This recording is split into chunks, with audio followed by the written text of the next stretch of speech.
Firman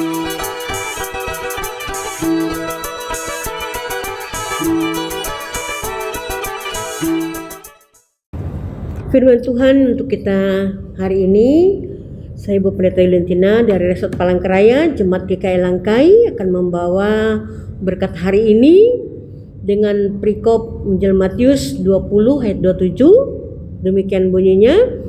Dan barang siapa ingin menjadi terkemuka di antara kamu, hendaklah ia menjadi hambamu. Kita berdoa. Terima kasih Tuhan Yesus, kebenaran firman-Mu yang akan kami renungkan bersama hari ini. Biarlah menjadi berkat, menjadi sukacita dan kebahagiaan. Mampukan kami menjalankan hidup ini dengan baik. Amin. Salam sejahtera dalam kasih Tuhan, Ibu Bapa kekasih Tuhan. Keledai binatang yang sabar. Sekali lagi, keledai binatang yang sabar. Matius 20 ayat 27. Keledai atau dankai mempunyai kemiripan dengan kuda. Hanya tidak sebesar kuda. Kelihatan malas dan bodoh. Pada zaman Perjanjian Lama, orang-orang kaya dan para hakim menggunakan keledai sebagai tunggangan dalam perjalanan. Bahkan dalam tokoh-tokoh Alkitab pun, seperti Abraham dan Ayub memiliki banyak keledai.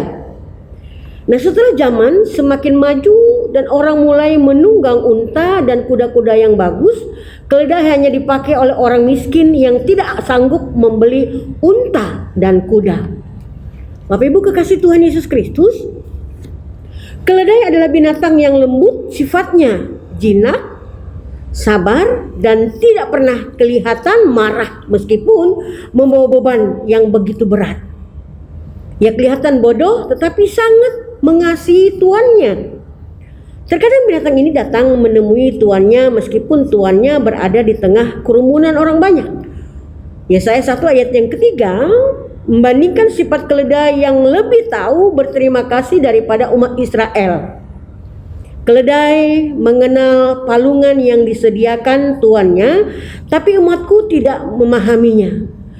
Nah, di dalam Alkitab, Ibu Bapak kekasih Tuhan, ada dua kisah yang cukup kita kenal yang melibatkan keledai, yaitu pertama peristiwa keledai Bileam yang dapat berbicara dan Yesus yang menunggang keledai masuk ke Yerusalem. Di dalam kisah Bileam, kita melihat kesetiaan seekor keledai terhadap tuannya, Bilangan 22 ayat 21 hingga ayat 33. Ia membela tuannya dan tidak ingin tuannya mendapatkan celaka. Dan Yesus masuk Yerusalem dengan menunggang keledai sesuai dengan nubuat Nabi Zakaria 9 ayat yang ke-9. Ibu Bapak kekasih Tuhan, biasanya jika seorang raja bepergian dalam situasi perang, maka ia menunggang kuda. Tapi jika situasi damai, maka ia akan menunggang keledai. Keledai merupakan simbol kelembutan dan kehambaan. Dan ini menunjukkan pada maksud kedatangan Yesus ke dalam dunia, yaitu untuk menjadi hamba. Sifat-sifat keledai sangat tepat diangkat menjadi contoh bagi semua orang yang mau menjadi hamba bagi Yesus. Diperlukan kesetiaan untuk selalu mengabdi kepada Tuhan kita, kesabaran untuk memikul beban yang berat jika memang Tuhan kita menghendaki hal itu, dan kerendahan hati sebagai hamba yang mau melayani. Bapak Ibu kekasih Tuhan, seseorang tidak dapat menjadi hamba yang baik jika ia masih mempertahankan keakuan dan sikap arogan yang ada di dalam dirinya. Seorang hamba harus merelakan dirinya menjadi benih yang hancur. Jika ingin ada tunas-tunas baru yang muncul, bertumbuh, merekahlah diri menjadi benih yang hancur, berarti hidup dalam penyangkalan diri yang akan mempermudah kita menjadi hamba yang berkenan bagi Yesus. Bapak Ibu kasih Tuhan, terkadang ketika seseorang belajar menjadi hamba yang melayani, ia akan dianggap bodoh oleh dunia. Tapi istimewa di mata Tuhan dilayaninya. Bapak Ibu kekasih Tuhan, di batu nisan John Newton tertulis hamba para budak. Sedangkan ia menyebutkan dirinya adalah hamba dari para hamba Allah. Bapak Ibu kekasih Tuhan, sudahkah kita menunjukkan sifat-sifat sebagai hamba Allah yang setia, yang sabar, dan yang rendah hati?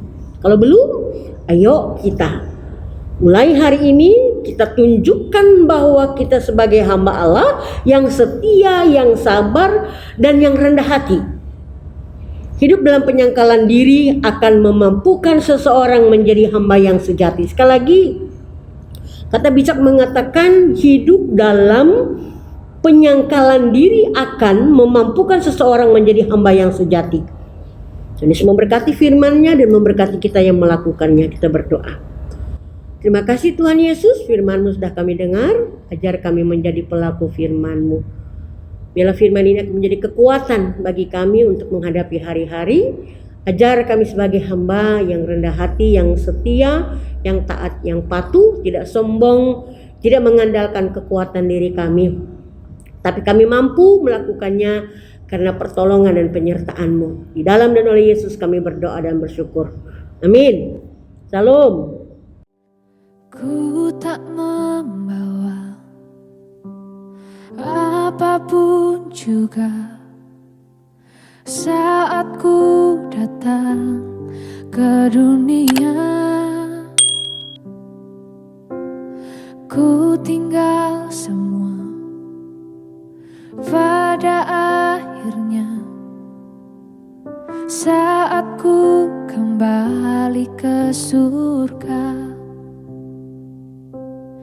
Inilah yang ku punya, hati sebagai hamba yang mau taat dan setia padamu Bapa.